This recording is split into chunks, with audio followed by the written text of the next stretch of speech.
Some people wamejificha kwa kanisa. Some people wamejificha in the name of pastor. In case amefanya any crime, there is that favor atapewa because ni pastor. Sometimes ukijaribu kuseek advice kwa mtu, anakuambia, wewe kuna dhambi ulifanyia Mungu, inafaa utubu. Yes, nimefanya dhambi, sijakataa. Nobody is perfect. But nikiwa 5 years old, kuna dhambi gani hiyo mbaya nilikuwa nimefanya mpaka God was punishing me from that age up to now? Mpaka mimi sijaisikia mtu ameni compliment that you are looking good. Hata my family. Na that thing called depression ikisha kuhit, unapata unataka ukwe tu peke yako.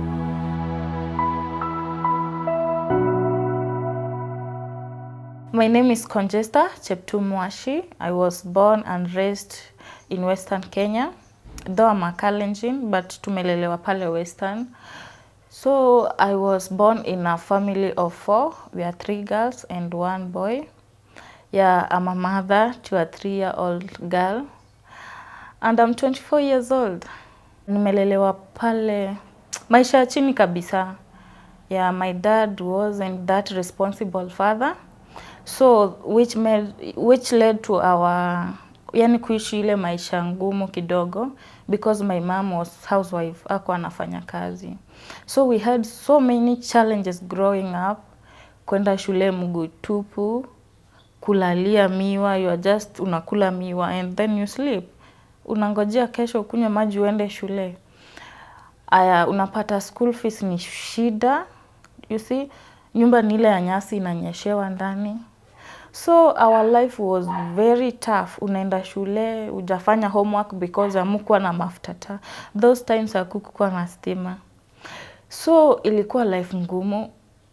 Unajua mtu aange understand na nje, because tulikuwa wale watu tunalelewa shida za hapa zinabaki hapa. Hata ukienda nje mtu akwanze vita, you just like unajidefend, but unajua una hata nguvu, unajua tu atakupiga, atakuumiza because shida mingi, unajua umelala njaa, labda mlichapwa na dadi mkalala nje, and tomorrow you are still going to school. So unapata we had those tough moments zenye zilibuild memories yenye hatutawahi sahau in life. The relation between my dad and my mom was not too good, because my dad ni mlevi, anakunywa pombe. He was that guy mwenye ataenda akunywe pombe and he comes back ajacha chochote and he still wants apewe nyama na ugali. Where do he unexpect ikuwa imetoka wapi? And yet mama amekuwa akishughulika na, so ulikuwa unapata they were not in good terms at all. Me growing up, nilipata tu they were fighting, quarreling. Yenye ilikuwa mpaka sisi pia ilikuwa inatu hint we were not that much comfortable. Unajua tu jioni imefika dadi anakuja ni kichapo. Jioni imefika dadi anakuja maybe ni kugombana matusi. That was such kind of life mpaka ikatufanya tukakuwa much close to mom than dad. You see, unapata umedharau ama umechukia your own father in one way or other, ambapo huwezi mwambia tu dadi na kuchukia. It's because alikuwa violent, abusive, hizo vitu zote. I remember this time tulifukuzwa shuleni wote. So tukakuja nyumbani and we told mom tumefukuzwa. And my dad was that kind of a father mwenye anatembea from one place to another yenye inauzwa pombe. You see, and that time kitu alikuwa anaweza fanya maybe kuendesha watu na bodaboda ya baiskeli 30 bob, 20 bob, and the money yote angepeleka kwa pombe. Na akirudi jioni anataka apate ako served na chakula poa nini.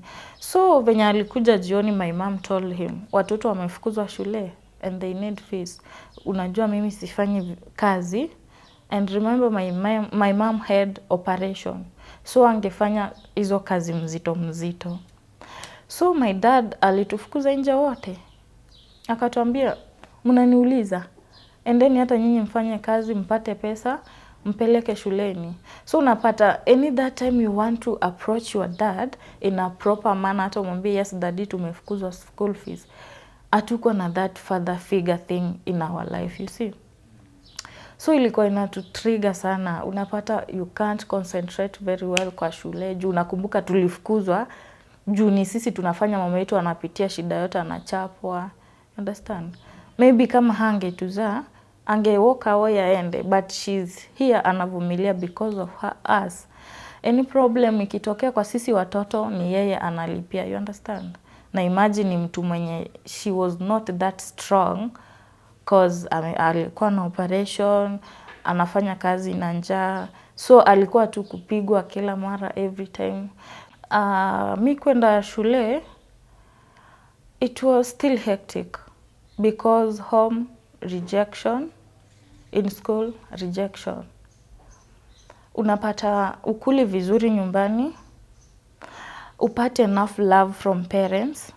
So unajishukungu tu, am I okay?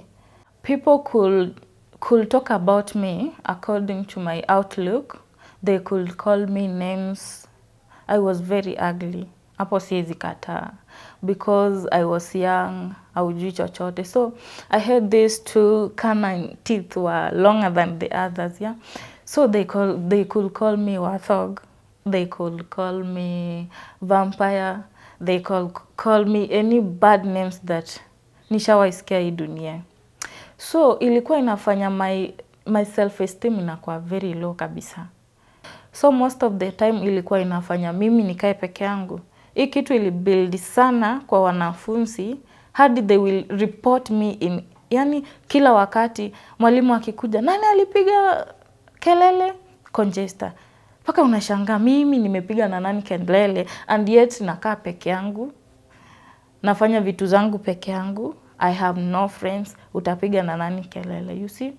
So I tried my best in my primary education.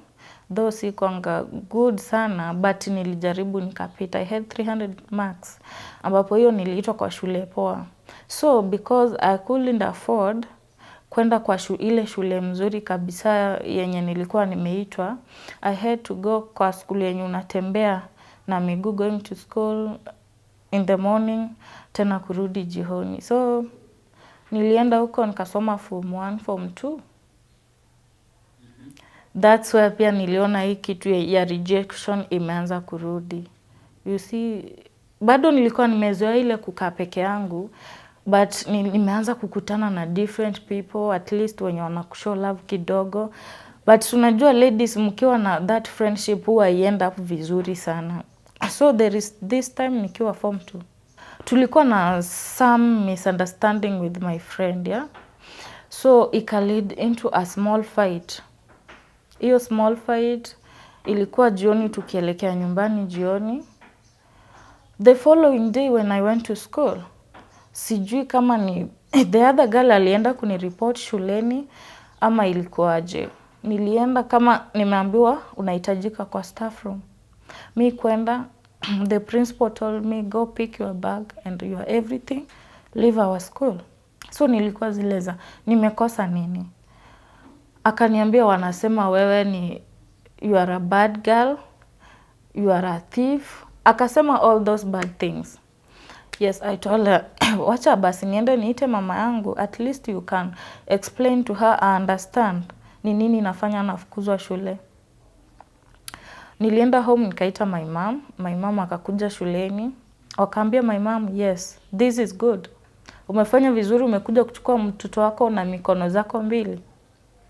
Yes, my mom akajaribu kumuongelesha, akamwambia maybe kama ni school fees tunachelewa, I'll do my best. Akamwambia hata shida sio school fees.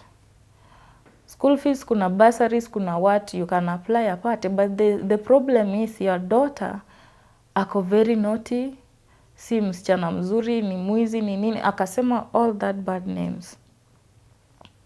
Na for me, I knew very well hakuna kitu kama hiyo, because hata we could sleep nja, I could lack pads, but I never stole anything from anybody. You understand? So ilikuwa hivyo, nikafukuzwa shule kabisa kabisa, tukaenda home. So venye my dad alikuwa informed, yeah? Alikuwa zile za amefanya nini? Hakutaka kusikiliza part of my story. Alisikiliza tu part of their story. Na alisema, nikikuja huko nyumbani nakuja kukuua. He told me kwa simu, nikikuja huko nyumbani nakuja kukuua. My own father. Siwezi danganyia sana pombe, but there's some fathers huko nje wanakunywa pombe, but they are very protective sana kwa watoto wao. Yeah, so venye mimi nilisikia hivyo, yes, alitravel, akakuja nyumbani. That night, tulilala nje with my mom. My mom alipigwa, mimi nikapigwa na tukafukuzwa. We had kulala nje. It was like, mimi siwezi ishi na watu wajinga wenye wanafanya vitu kama hizi. Remember, he's not supportive. Understand? He's not supportive. Na hatupei that love, fatherly love. Ikakuwa vigumu. So I told my mom, wacha mimi, because the way ameongea, ni kama hatataka tena kunipeleka shule. What I have to do, let me look for work to do, hata kama ni kazi ya nyumba, nifanye maybe 1 month or 2 months, at least inaweza nisaidia fee ya kujilipia mwaka inakuja. So my mama alikubali, nikapata kazi, nikaenda kufanya kazi kule Kisumu. So venye nilifika huko, I explained to the lady, nikamwambia mimi, iko hivi na hivi, nimefukuzwa shule, I have nothing, na akani understand. So the lady was like, utakuwa unaamka saa 9, unafanya kazi za nyumba, because alikuwa na watoto 6, plus yeye na mzee wake, a family of 8. So I had kuamka saa 9, nafanya kazi zote za nyumba, then I go to school. Akanilipia fee for form 2, nikamalizia form 3. So nikiwa in form 4, the lady akaanza, naweza sema haikuwa fault yake, but due to that spirit of rejection, because tulikuwa tunaishi tu vizuri, sikuwa nafanya makosa. So there is a time aliamka before mimi. In that house, ni mimi nilikuwa naamka mapema kabisa. So aliamka mapema before mimi niamka. She was like, konje kreta ya hii nyumba ilienda wapi? Hii kreta ya 50 bob ya kreti nyanya. Nikamwambia sijaona, maybe niangalie. So mimi kwenye niliangalia, sikuiona. I told her, sijaiona, kitafadhali. The lady alikuwa na maji moto kwa mkono. Alinimwagia on my hand. Kunaweza kuwa na kalama, unakaona? Imagine, hiyo siku inafaa uende shuleni, na hakuna excuse utatoa, useme unakaa kwa nyumba because umeumia. Amekuchoma, anaona imeumia, na anakuambia, na ujipange uende shule. Nilivumilia nikasema, due to amenisaidia with a clean heart, wacha at least nimalizie hii mwaka kwake, nikimfanyia kazi, nikimwambia atafute mfanyikazi mwingine. Yeah, though haikuwa rahisi sana. She was like, ni kama nimekuwa burden, you understand? Yeye anatoka naenda. Kuna watu hawaamini mtu na nyumba yao. Alikuwa ameset CCTVs everywhere, but bado alikuwa na 2 issues. Imagine kuna CCTV kwa nyumba, but aliniletea issue juu ya kreta ya nyanya. Si angeenda tu kwa CCTV, but baadaye alipata, mtoto wake alivunja na akaificha. Alionea kwa CCTV mwenyewe, you understand? Hadi hiyo time nimechomeka mkono kuapologize ilikuwa vigumu kwake, because alijua makosa ni yake na she is the boss. Haiwezi apologize hivyo easily. So nilikuwa navaa tu sweater, nafunika kidonda yangu. Mimi naenda shuleni. Kwa shule hata hakuna mtu alikuwa anajua. Until this day mkono ilikuwa imeanza kuoza because sijapata any treatment. Kulikuwa na police station near. Nikaenda kwa hiyo police station, nikaambia tu, nilikutana na askari wa kike, siwezi mkumbuka jina, but nilimwambia tu, please, unaweza kuwa na ile mafuta ya bunduki, nasikianga huwa inasaidia mtu akiwa na kidonda. Akaniambia hebu nione. Akaniambia, na unaenda shule na mkono inakaa hivi? Nikupeleke hospitali? Nikamwambia no. Just nisaidie tu hiyo mafuta, kama inaweza nisaidia, it's okay. Hiyo ndo nilienda, alinipea kwa chupa hivi kadogo, nikaenda nayo kwa huyu mama, hata sikumuonyesha. Hiyo ndo nilikuwa naosha mkono wangu vizuri, napaka hiyo mafuta, then navaa sweater, then naenda shule. until nikafanya my final exam. After high school is the time when nilienda back home. So I expected hizi pesa nimekuwa nikitumia mamangu all this time. Yaani sikuwa anatumia zote tu, maybe ananiwekea hata punch every month anyway. So venye nilienda nyumbani nikapata there is nothing. You see? Na huko umezoea maisha, unaprovidiwa, unapewa everything. So that's the time I met my boyfriend. Yeah. Hiyo time ndo nilimeet. I got pregnant. This pregnancy, I had not planned for it. But due to I'm raised kwa familia, my mom alitulea kwa church mostly, singetoa. I had to accept na nijifungue mtoto. Yeah, but baba yake hakukataa. He was like, yes, I'm not working vizuri, but I'm good with it. Usijaribu kutoa. That's when nilisukuma, ikafika 6 months, mtu yake akakataa. Ikaamua nimzae premature. But I thank God. Nilipata cooperative doctors. Walinisaidia mimi juu sikuwa mkubwa sana. I was still young. Sikuwa najua anything with kufanya na mtoto, anything venye unajieka vizuri. Yeah. So nikazaa huyo mtoto, tukakaa hospitali, akakuwa sawa. Then that was the time tulirudi back home. It was very tough. It was very tough. Sasa unajua hapo ndo utaambiwa nani alikutuma. You understand? So inabidingi to anything yenye inakuja your way, you have to do with it. You have to, yani to fight for survival. But I thank God, the guy alikuja akapata kazi. Then he was very supportive. After tuseme 1 year, he came home. Akanilipia fee in a certain college hapa Nairobi. Nikafanya cosmetology. Yeah. Then this is life, bado tunaendelea na maisha. So there is this time, shida zilikuwa mingi because time nilikuja Nairobi pia I had friends. Na yeye pia hakuwa na hiyo job poa sana ya kutusustain, ya. Mimi mtoto na nyumba na yeye kazini mahali yako anahitaji kukula because he was staying, si tunaishi Nairobi but he was staying far from Nairobi. So that's where nilitafuta refuge kwa church. Yeah. Nilikuwa naenda church na nalilia pastor kila time, namwambia pastor, now tumekosa, my boyfriend hana this and this, we are going through a lot na niko na mtoto. This is when pastor told me, wewe uko na nyota kubwa sana, but hauoni. You need to kutumia nyota yako ikupeleke places. Wewe hata ujiangalie uko na shida and there is a shortcut you can use. Upate pesa, upate mali. Yeah? Hizi vitu zote hata hautakuwa na shida ya kuzipata. Niambia unaimba vizuri and unaweza tumia hiyo talanta yako ya kuimba ikufikishe mbali. So I was like, pastor, I'm trying. I'm doing anything kufanya life yangu ikuwe poa. Nisikuwe tu na shida. Because nikifikiria from way before I'm going through hell. Yani home, yani hakuna mtu anaku-understand. Shida tu. The pastor told me, kuna mahali naweza kupeleka. Niko na uwezo wa kuombea but kuna mahali naweza kupeleka wakupee nguvu yenye inaweza kusaidia na ikupush in life. So juu nilikuwa na shida, unajua shida inafanyanga una deep into details, utake kujua hii ni nini inaweza nifanyia shida. So akaniambia mimi nitakubrief, then uende ujipange, you give me an answer, I take you that somewhere, usaidike.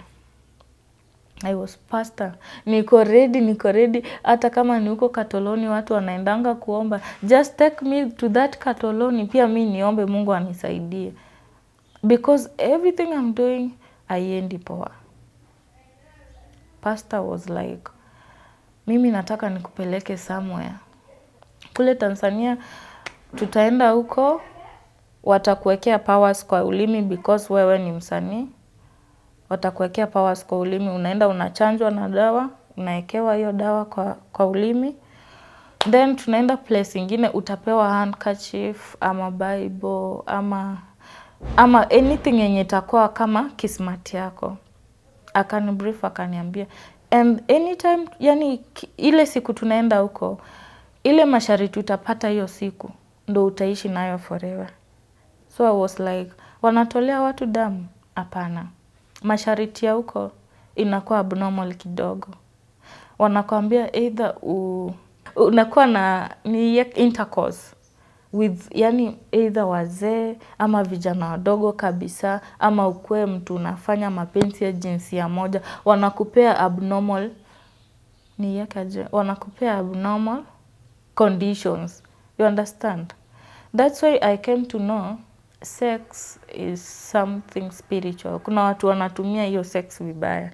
Unaweza blame mtu labda anafanya mapenzi ya jinsia moja ama anafanya vitu, but maybe ni condition alipewa kule alienda hakuwa anafanya.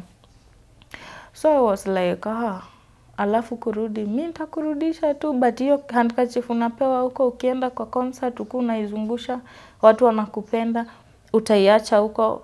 Tukishafika Kenya, after 3 days, utapata hiyo handkerchief yako kwa meza, and it will be helping you. Itakuwa kama kismati yako, hakuna kuifua. So I was like, pastor, wacha mimi niende nifikirie, alafu after 1 week, nitakupea jibu. I was very surprised. I was frightened, nimemuogopa, but sasa siwezi muonyesha nimeogopa. Unajua? Siwezi muonyesha, so niko tu wacha nijue ni nini pastor pia huwa wanafanya. So nikamwambia nipe 1 week niende kufikiria. So after 1 week venye Lisha alinipigia akaniuliza kunaenda aje. Nikamwambia bado hata sijafika to conclusion, cause hii ni kitu utaishi nayo forever. You understand? Maisha yako yote. Unajua vitu zingine kuingia ni rahisi, but kutoka inakuwa ngumu. So aliniambia nimekupea another 1 week. Venye another 1 week ilisha, he started threatening me. So niliamua nikaachana na mambo ya pastor. So that's when mashida zilianza kunifuata, miscarriages every now and then. I remember my first miscarriage I got. I was on a family planning. 5 years. Implant. Sijui nilipata aje mimba. Even I was, maybe nilikuwa zile za, kama ni period hupati, ni normal thing ukiwa na implant. Yeah. But something was abnormal, unatapika nini. So I was like, wacha nijaribu hata kuchukua pregnancy test. Ikakuja iko positive. I was like, aje. Na si tunaambiwa hii kitu ina work, wanatuashua. I remember I cried, but sasa ilikuja nika accept. I was like, sitatoa. Siko kwa mtu, sijaibia mtu bwana yake, sijafanya anything wrong. Wacha tu nibebe mtoto, nitamzaa. Nikakaa, after 7 months, nikaanza kuwa na zile early labor. I rushed into the hospital. Mtoto akakuja. They tried their best. Alikuwa na 7 months, ikashindikana. I remember walimweka hata kwa incubator, ikashindikana. But this time yenye nilikuwa na ball, nilienda, they had kutoa hii kitu cause haikukuwa poa. I lost the baby akiwa na 7 months. Yeah. The second one, nilikuwa nimejidunga ya 3 months. Pia you can convince niko safe. To my surprise, bado nikajipata niko na ball. Yes, this guy is coming, anarudi kazi. Anakuja, anaenda kazi. But due to me, si nimejidunga. I know I'm okay. I'm safe. Akienda, I find myself, niko na mimba tena. Aje. Ama hizi vitu hazifanyi. Unajiuliza maswali mingi.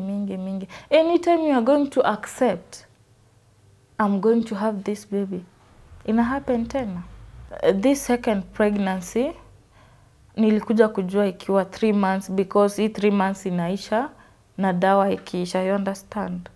So ile abnormality naona pia nikaamua acha nipime. So venye after kupima ndo ikakaa another 1 month. Another 1 month tena ikamwagika. So hiyo ikakuwa, I think ilikuwa 4 months. You understand? So tukaenda hivyo, nikaenda hospitali, nikaoshwa. So akaniambia this time wataniekea coil. Because the other ones are not, hazifanyi kazi, wataniekea coil. Nilienda wakaniekea coil. Hiyo coil nikakaa nayo. Kidogo kidogo akakuja tena. Hiyo nayo nilikaa pia na hii mimba 7 months bila kujua anything. Hata hiyo si kupima, nilikuwa sure niko safe. You know what? Hiyo time nasikia ni kama cramps zinaniuma. Nikienda hospitali maji inamwagika because mimi sikuangi na that big tumbo yenye utafikiria labda ujishuku sana ama mtoto anacheza. You just ignore some things juu unajua uko very safe.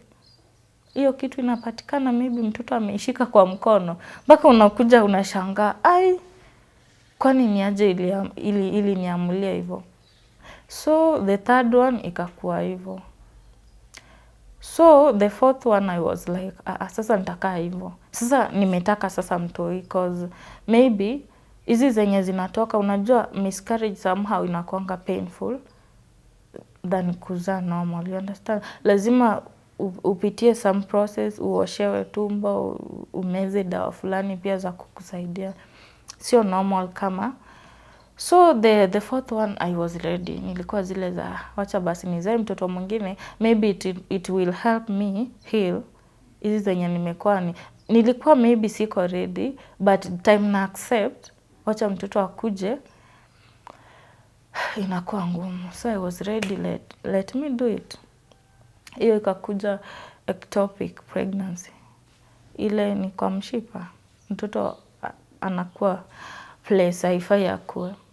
So the time madaktari walijua ni hiyo ectopic pregnancy, so wakaniambia lazima itolewe. They had to do me a CS at 5 months. Wakatoa the thing yenye ilikuwa hapo. All these miscarriages happened in a span of 3 years. So unapata it's not an easy thing. Mpaka nikafika mahali sasa nikakaa, I was like 3 years for miscarriages. How? Clinic unaenda vizuri, but kitu inatokea tu from nowhere. Unapata imehappen. That's when nilifika mahali nikafikiria, ama huyu pastor ameniekea laana, ama huyu pastor amenifanyia anything, ama hiyo sacrifice pastor alikuwa anasema is this one happening to me. Sasa inaongea maybe there is someone going through the same thing na hawezi toka nje aseme. At some point ilifika, I was like, this thing inaweza kuwa associated na that pastor, that man of God. Maybe the thing he told me, maybe I'm paying for it. Na siwezi kumface. I tell him, please forgive me. Nilikataa kufanya venye unataka and perhaps nilikuwa nimesikiza venye unasema. So hiyo kitu ilikuwa sana kwa akili yangu. Ama ni hii sasa ni spiritual warfare from the pastor, you understand? Nilikuwa naji-question every time. Anytime nashika simu nijaribu kumtafuta, and then nakuwa zile za hapana. Nitajidrag into more problem than yenye ilikuwa before. That's why nimeamua ni speak out. Nimeamua ni tell the story. Maybe labda kuna mtu mwingine anakuwa convinced, do this, do that, ambapo sio kitu mzuri. Yeah, this pastor still ako na kanisa. Iko na watu wengi. But how can I convince mshirika wake this is a wrong person? Atakumislead. How will I start? Maybe by hearing my story, you can relate by yourself. Kama unaenda kwa kanisa yake. sitaki wa Kenya wanipate vibaya ama watu wanipate huko nje vibaya, but sio kila mtu mwenye anasema Mungu anamaanisha Mungu wa ukweli. Some people wamejificha kwa kanisa. Some people wamejificha in the name of pastor. In case amefanya any crime, there is that favor atapewa because ni pastor. Mahali ilifikia, ilifanya mpaka nikaogopa kwenda kanisani. Because I was like, kama maybe I'm regretting going to that church, meeting that pastor. Because everything I'm doing or everything I'm coming to accept in life in a backfire. And these people, hawa ni watu we are expecting them to bless us, not to curse us. Sio watu inafaa watu reject, watu rebuke. But sisemi wote ni wabaya. This one I met, I don't think he's a good person. Kama anaweza taka kuni-introduce to cultism, I don't think ni mtu anaabudu Mungu wa ukweli. Hata powers, yes, ana perform miracles, watu wanaona. Anafanya makubwa, watu wanaona. But sio kwa nguvu zake, according to my understanding. If kama atataka mimi ndo ninawiri, ndo nimee, mbona angeniekea mkono aniambie nimekubariki? Just go and preach the gospel to the world. By singing, by preaching, go. Preach to the world. No. I was young in ministry, but kuna ile kitu watu waangalia ndani. Wewe huwezi sema tu nataka kuingia kwa cultism na uingie tu. These people pia wanaangalia watu wana introduce to such like things. Maybe ameona uko na nyota na itawaka easily when you go there. Ama some people wanaweza taka kukutumia. You understand? This guy, kuna watu wanaenda wengi sana kwa kanisa yake, even my friends. But I'm afraid kuambia, this is what I went through. Hii na hii ndo ilifanyika. Unajua hata ukiwa na evidence, mtu atasema, huyu tu anachukia pastor wetu. Mimi kitu imefanya nimekuja kuspeak out, ya? Kuna watu wengi wanadanganyika. Na utajipata you are struggling, unaenda kanisa every Sunday, unatoa sadaka every Sunday, but your problems will never end. You are always crying. Unaambia Mungu, mbona mimi, mbona mimi? Maybe kitu inafaa ufanyike kwa hiyo kanisa, you have not yet done it. Ukipata mtu kama mchungaji anaenda kwa vitu kama hizo, he's looking for powers. Watu wamuone, anafanya vitu kubwa kubwa, anafanya vitu zina happen. Yes, wanafanyanga zina happen. So kama mimi niliambiwa I can go there na kila mtu atanipenda, every song nitakuwa natoa itakuwa too famous. Watanifurahia tu. I was in need, yeah. I wanted better life. Nilitaka pia jina ikue. Nikataka kuwa na, yani pia kupenda because I was facing rejection. So I was like, wacha hata niende kwa hata watu wananichukia. They be my friends. Nishaikuwa desperate. Yani wacha tu nifanye for this thing. Kitu ilinifanya sana nisiende for it. First of all, vitu walikuwa wananiambia they were frightening. Hakuna kanisa utaenda uambiwe utakuwa unafanya kitu fulani na fulani. Conditions, instructions, which means ukifail kufanya kitu kama hiyo utaface consequences. You understand? 2, I felt like it was satanism because mahali kokote kwenye unachanjwa chali, ya? Una make covenant na blood, no. You understand? The other thing, niliconsult some people. Yeah. Kaambia this and this, mtu fulani anataka kunipeleka mahali fulani. They was like, hapana, don't try. Don't try. You see, nilikuwa nakataa kimoyo, but I was still convincing myself. Huyu ni pastor. Haiwezi kuwa ananipeleka place mbaya. You understand? Hiyo time sina understanding na cult ni nini. siku understanding kuna uchawi to that extent, cause aliniambia tu unakatwa tu na wembe tu kwa ulimi kidogo wanakuwekea dawa, you understand. So I was like, huyu ni pastor hizi kwa naenda kuni. I was still convincing myself until nika reach out some people, nikawaambia hivi na hivi na hivi, is it the right thing for me to do? They were like, no, don't do it, hiyo sio kitu mzuri. That's why niliamua just to avoid him. Si kumwambia na mdomo yangu I don't want it, cause nilijua anaweza nifanyia kitu mbaya, because akona uwezo, akona pesa, akona everything. That's why niliamua no, let me just avoid him instead of kumkataza I don't want. Funny thing ilinifanya nikakuwa afraid, this tough situation, this all this what I went through, ilinifanya kitu ya kwanza I learned to, yani nilijifunza to stand by myself. Cause ukiwa in need, hata mtu mwenye atakusaidia maybe si ule ume expect, you understand. The time you are in need, unataka watu wenye around wewe, they be there for you. Maybe they are not.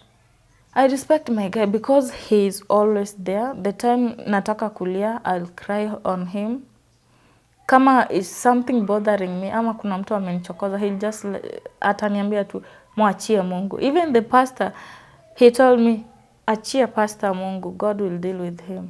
So these things zilifika mahali zikakuwa tough on me. Sasa unapatanga umesanya hizo vitu zote kwa roho. Unafikiria mpaka venye ulifanyiwa ukiwa na 5 years or ukiwa 5 years old, mpaka saa hii unazisanya zote kwa mind. Unafikiria washainiita mgonjwa ukimwi, washainiita mimi nakaa hizo vitu mbaya mbaya vampire, washainiita hii na hii. Aya, unafikiria my dad ashaiumiza mama yangu akamtoa damu because of me. Unakuja unafikiria nishaichomwa mkono. Unakuja unafikiria hizi vitu zote mpaka miscarriage zina pile kwa kichwa. Understand? Mpaka unaona there is no time I have peace. I'm only 24 years, but hizi vitu zote go through a lot. Sometimes ukijaribu kuseek advice kwa mtu, anakuambia wewe kuna dhambi ulifanyia Mungu, inafaa utubu. Yes, nimefanya dhambi, sijakataa, nobody is perfect.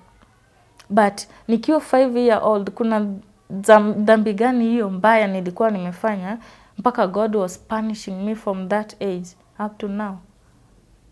Mpaka mi sijaisikia mtu ameni compliment that you are looking good uko nje, hata my family.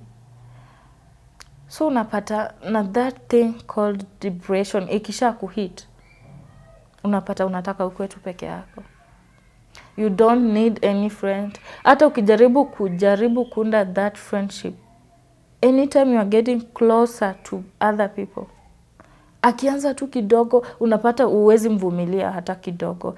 You are just like, let me avoid this person, isinifikishe pabaya tena.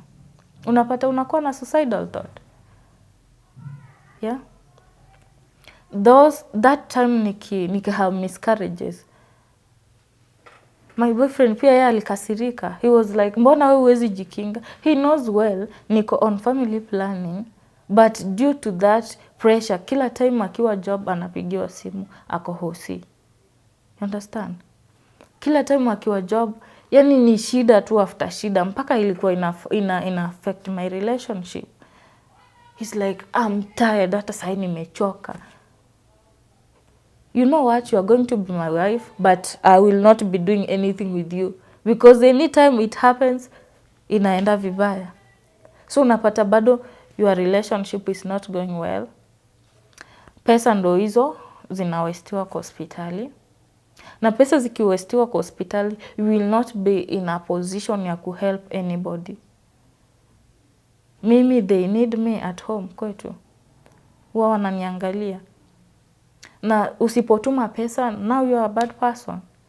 So unapata that time you need to talk to someone, umwambie I'm going through this and this and this. They are not ready to listen to you. Nilifika mahali nikaona nimekuwa burden kwa watu. Because I remember there is sometime I called my mom. I was in a great pain. I told her, Mom, aki mimi nimefika mwisho. She told me, kama unataka kufa wewe tu kufa, sasa mimi nitakusaidia aje? Nikafika mahali nikaona naweza kufa familia yangu yenyewe wakiwa tu, but they can't maybe help me, because there is sometimes huwa unawa need. Hata asipokupea pesa, but akupea a word of encouragement. But because hujatuma pesa au hujapeana pesa, nobody's ready to listen to you. My relationship was now sinking. He's tired of miscarriages, paying bills, hospital bills. I was like, na wewe unakuwa na shida gani? Unakuwa na shida gani yenye madaktari hawatakangi kuniambia? I'm very fertile. Niko kama wanawake wengine, but mimi kuunderstand yangu tu ni ngumu sana. Even hata madaktari wanashanganga, what's wrong na huyu msichana? Because akiwa na mimba afanyi hizo vitu ngumu sana zenye zitamlead to that direction. You see, mpaka unaambia tu Mungu, I better die. Si better tu nikufe. What am I doing in this world? Because my parents hawanitaki, brothers and sisters, they are not ready to listen to me. Hawawezi hata ni encourage nikiwa. So it led me to suicidal thoughts. Nilitamani kujiua, but I thank God nilikuwa naangalia hivi mtoto wangu nasema ni huyu nitakuwa nimetesa. Na nikajikumbusha no situation is permanent. That's why I'm still fighting. Yes, vitu haziendi smooth the way I need them to go. But I just learned to be grateful niko alive. 4 miscarriages is not easy. For me, I still press on because one, social media somehow helps a lot, yeah? When I come to channel like this, na watch stories, watu wana go through a lot than me, you understand? Mtu anapitia something heavy yenye hata ukiona story yake, you are just crying. Unaona hata hii yangu sio strong kama ya huyu mtu yenye anapitia. The other thing that huwa inanisaidia sana, nikiangalia mtoto wangu naonanga hata nikikufa, hata nikigive up, nani anaenda kunilelea mtoto wangu? Si nitakuwa nampunish tu bure. The other thing huwa najikumbusha, no situation is permanent. Hakuna kitu itakaa hapo forever. Nimejaribu kufight slowly by slowly. Hizi vitu zingine nimepita ndani, sijakufa. Why take my life? Na hizi vitu hazijaniua. Ambapo mali sasa ilifaa nijiue ni hapo nyuma. Now najaribu na stand, and I can encourage someone out there mwenye ana go through a lot.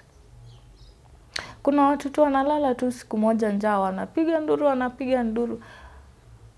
For us, haikuwa big deal. Hata sometimes huwezi enda lunchtime home juu unajua there is nothing there. So I still thank God because in everything I went through, at least ilinisaidia kukua. Yeah, my mind ilikuwa very young, but due to bado niko mdogo, yes, but I can think like a 30-year-old, hata 40-year-old because of what I went through. You know, ilinifanya pia nikakuwa very strong. I was going through a lot. Sometimes nobody wants to listen to you, but ile kujiamini na kusema I'm going to do this imenisaidia. Another thing nikakuja kujua, there is kuna mtu anapigana vita zangu mwenye sio mimi, you understand? I was like stressing myself always. Hata kama nilikuwa naenda kanisani, hakuna wakati nishaiambia Mungu, now I surrender to you all. But this time it made my faith to be strong in God, because nilikuja kujua all this time niko maybe mbali kidogo na Mungu, but God alinishikilia tu mkono. He was always there for me. So it made me build my faith to be strong in God. Yeah. Na ikanifanya pia maybe nitafundisha mtu ama msichana mwenye anakuwa pale nje kitu. So it was like all these things nilipitia ndo at least ikuwe lesson kwangu yenye naweza fundisha mtu mwingine mwenye ana go through the same thing. Well, imagine if kama singewahi go through the situation kama hiyo ni grow tu. Nikiona mtu mwenye ako na shida kama hiyo sitasema huyu tu amekosea Mungu. But due to mimi nimepitia in the same problem, I know mtu mwingine akipitia kwa shida, I understand the pain na najua venye naweza muongelesha. Maybe there is someone out there mwenye ana go through a lot than me. Sometimes it's hard. Unafika mahali you have no one to talk to. You know one way of healing is when you speak out. When you cry to someone, mtu akusikilize, aku understand. Usijieke tu. You can kill yourself. And hata social media, Facebook, andika on your wall. Ambia watu I'm going through this and this. If you are not comfortable with that, look for someone you trust. There is no need of killing yourself. There is no need of doing crazy things zenye uta regret baadaye. Just speak out and never give up. Hata life ikuwe ngumu aje. Just try. If you think it's kama unafikiria tu ni vigumu kuongea na Mungu, just pour it to God. Omba, piga nduru, lia. It's healthy to cry. It's one way of healing. Mimi nimelia sana. Now machozi hata imeisha. Yeah, because niliona najisumbua, najifinya, najibeba mizigo zenye si zangu and I'm still young. So I believe God wanted me to go through that for me to be strong and for me to maybe to encourage someone out there.